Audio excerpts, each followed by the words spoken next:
சாவுக்கு துணிந்து மரணத்திற்கு அஞ்சாதவன் எவனோ அவனே மாவீரனாகிறான். ஏன் எப்படி எப்படி என் பாட்டன் தீரன் சின்னமலை எங்களுக்கு மாவீரனானா? என் போர் செஞ்சிட்டதுனாலயா? பெரிய வீரன் வால் வீச்சு வேல் வீச்சில் சிறந்து விளங்கிட்டனால? அதெல்லாம் கிடையாது. மரண தண்டனை விதிச்சுட்டான் வெள்ளக்காரன். தூக்கு கைத்துக்கு முன்னாடி நிறுத்தியாச்சு. தூக்கு கயிறை எடுத்துக்கிட்டு வந்து கழுத்தில் மாட்ட ஒரு வெள்ளக்காரன் வர்றான். இங்கே பாருங்க, உலகத்தில் எந்த வீரனும் செய்யலை. படக்கன்று பறித்து கழுத்தில் மாட்டிக்கிட்டு போடா போடான்ட்டு போடா, என் எதிரி நீ, மரணத்தை கூட எனக்கு பரிசாக தந்தா என்று இருக்கக்கூடாது வரலாற்றில். அதனால தான் எங்கள் பாட்டன் மாவீரன். நான் என்னடா பேசுறது, தமிழ்நாட்டை தமிழரை ஆளணும்ட்டு பாரு. எத்தனை 100 ஆண்டுக்கு முன்னாடி பேசிருக்கா பாரு. இவ்வளவு பெரிய இனக்கூட்டத்தில் இந்த நிலத்தை ஆள்வதற்கு ஒருவனுக்கு கூட வாடா தகுதி இல்லை என்ற முழத்தை இந்த நிலத்தில் இருந்தான் அந்த முழக்கத்தை முன்வைத்தார். அன்னைக்கு எங்கள் வீர பெரும்பாட்டன் தீரன் வைத்தான், இன்னைக்கு அவன் பேரன் சீமான் வைக்கிறேன். That's all your honour, that's all. எங்கள் கோட்பாடு வீழ்வது நாமாக இருந்தாலும் வாழ்வது தமிழ் பேரினமாக இருக்கணும். நாங்கள் செத்தாலும் எங்கள் இனம் வாழணும். இது எங்க கோட்பாடு. இதில் சமரசம் ஒன்றும் கிடையாது.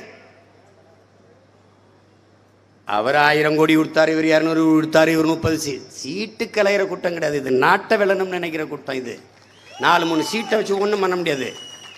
நான் கோடி கனவு வச்சுட்டு மூளை 24 மணி அரிக்குது எனக்கு.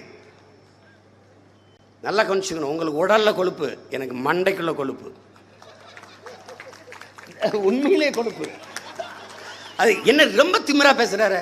உடன் பிறந்தது ராஜா, உடன் பிறந்தது 5வதும் அடிபணிவதும் தமிழன் பரம்பரைக்கே கிடையாது. பயம் என்பது கோழைகளின் தோழன், வீரனுக்கு எதிரி. கண்ணீரை எந்த வீரனும் ஏந்த மாட்டான். போடா போடா போடா போடா. எங்க பாட்டன் தள்ளி விட்ட மாதிரி தான் நான் போயாண்டு போயான்றேன். நீ எனக்கு அதிகாரத்தை கொடுத்து பாரு, 5 வருஷத்துல ஒவ்வொருத்தனும் படுற பாட்டை பாரு நீ என்று.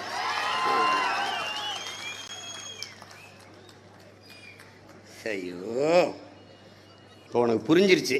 இப்போ நம்ம என்ன பொருளாதாரத்துக்கு போறோம்னா, நம்ம தற்சார்பு பசுமை தாய்மை பொருளாதாரத்துக்கு போயிடும்.